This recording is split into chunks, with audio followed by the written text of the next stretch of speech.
El manejo del sistema carcelario no es competencia del Ministerio del Ambiente, perdón, del Ministerio de Gobierno ni de la Policía, asegura Alexandra Vela.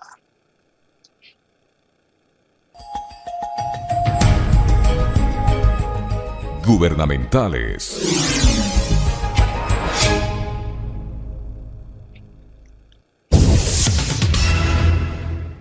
En su comparecencia ante la Comisión de Soberanía, Integración y Seguridad Integral de la Asamblea Nacional, la ministra de Gobierno, Alexandra Vela, argumentó que la crisis que se vive en el sistema carcelario no es competencia de su cartera de Estado, el Ministerio de Gobierno, ni de la Policía Nacional. No es competencia del Ministerio de Gobierno y tampoco de la Policía Nacional el manejo del sistema carcelario del país.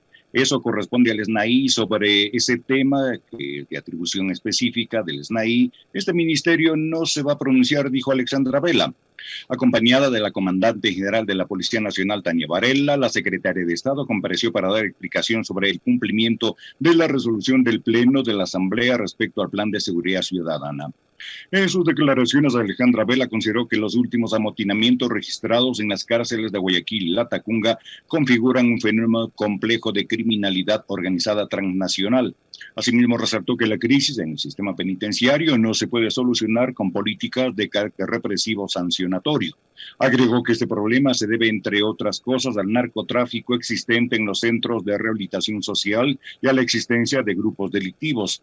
Enfatizó que la policía apoya al sistema carcelario en eventos de crisis, pero no es el rol de la entidad cuidar de las personas privadas de la libertad. En el segmento Pichincho Opina comenta Alexis Moncayo.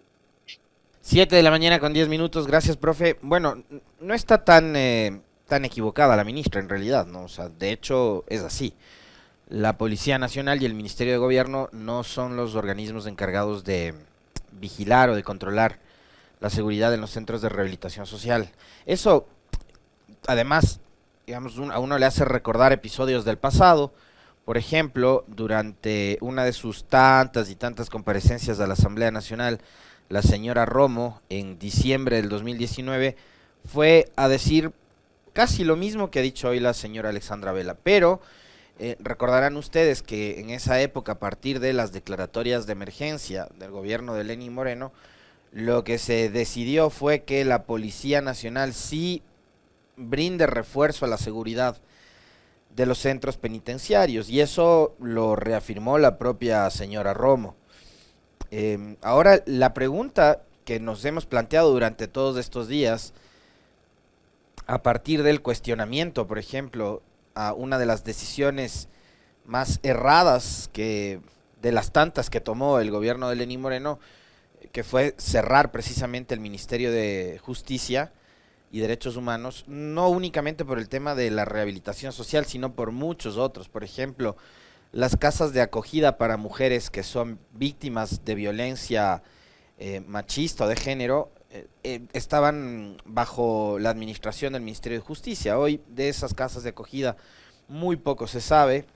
Tengo entendido que creo que pasaron a ser administradas por el Ministerio de Inclusión Económica y Social, más o menos. No tengo muy claro el panorama de eso, pero fíjense ustedes, hay muchísimas cosas de las que se podría hablar a partir de esta pésima decisión que tomó el gobierno anterior de haber eliminado el Ministerio de Justicia, y una de esas es a quién se le encarga el manejo de la rehabilitación social en el país.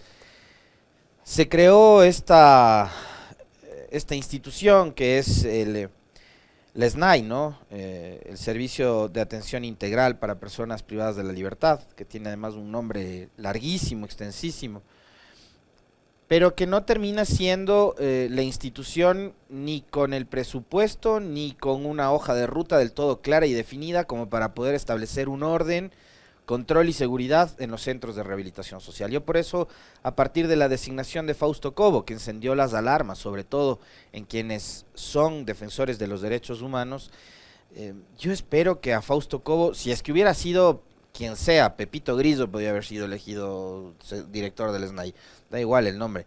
Lo que uno espera es que esa persona pueda tomar las decisiones correctas para por fin darle un poco de orden a ese caos que hemos vivido durante los últimos años en el sistema penitenciario. El otro día hacía un recuento de datos que publicó el colega y amigo Andrés Relich en su cuenta de Twitter y sacábamos cuentas de que del 2017 a la fecha en las cárceles del país han sido asesinadas 229 personas. Fíjense ustedes, la mayoría durante este último año, entre la masacre de febrero y la de la semana pasada, suman creo que 120 personas que han sido asesinadas. Y no es que fallecieron, ¿no? Porque dicen ahí 229 personas fallecidas en los centros de rehabilitación. No, no hay que llamar las cosas por su nombre. Estas personas fueron asesinadas y en muchos casos, como lo que pasó en febrero, fueron asesinadas de forma sanguinaria, violenta, espantosa.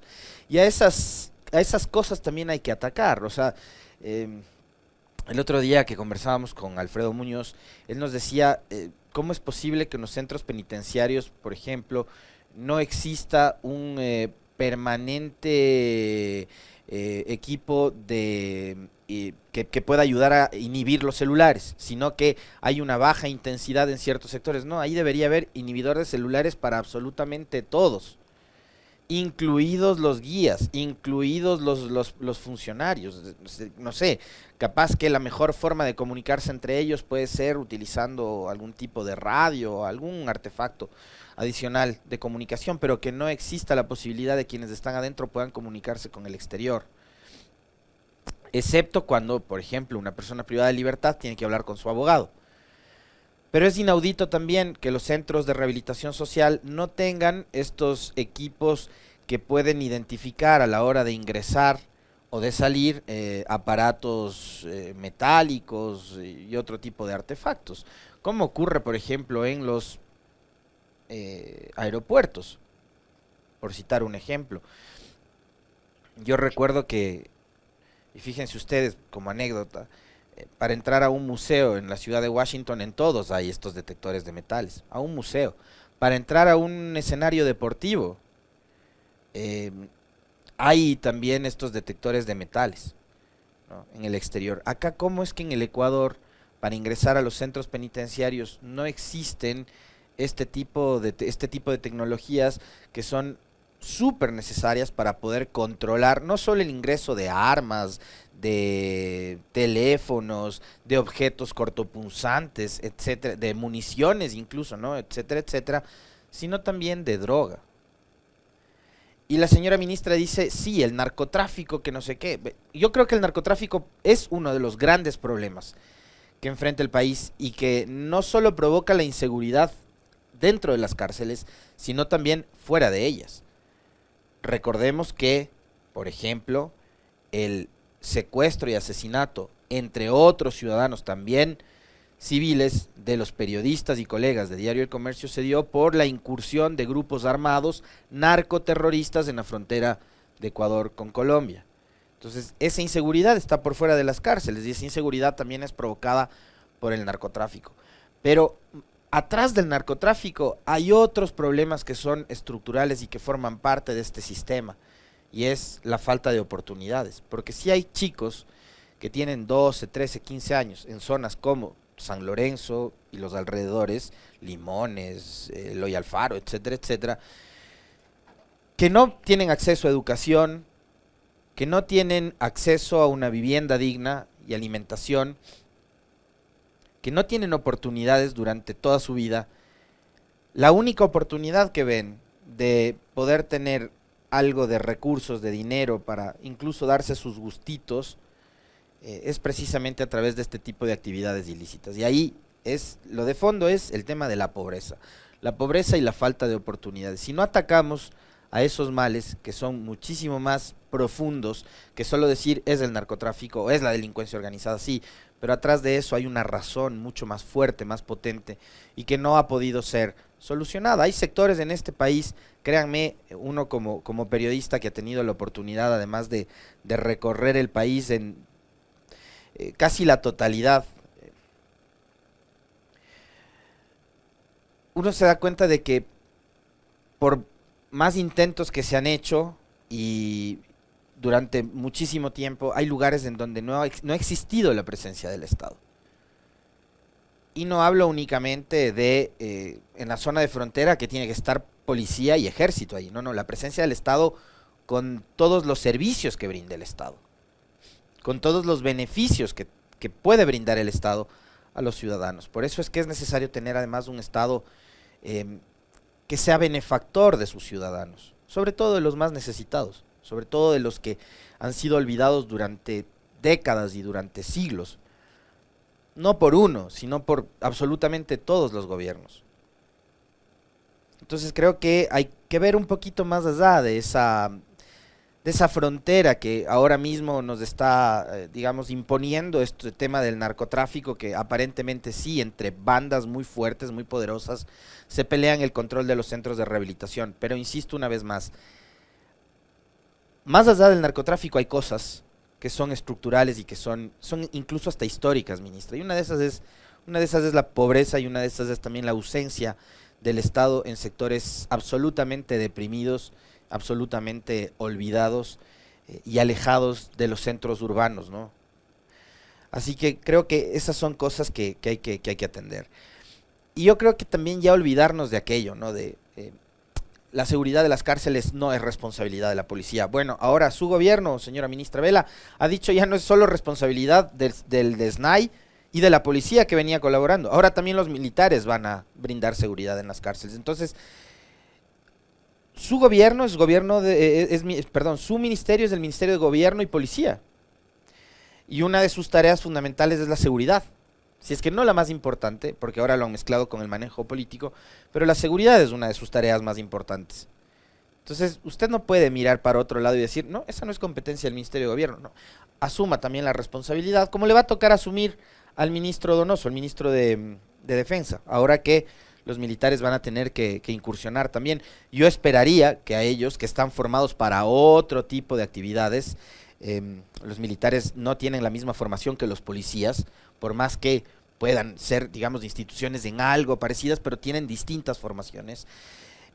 Y tanto militares como policías tienen que recibir capacitación en materia de derechos humanos para poder manejar mejor este tipo de coyunturas y este tipo de situaciones bastante complejas ante la falta y la necesidad de guías penitenciarios, quienes en cambio sí reciben las capacitaciones que se requieren para poder brindar servicios y atención a los centros de rehabilitación social.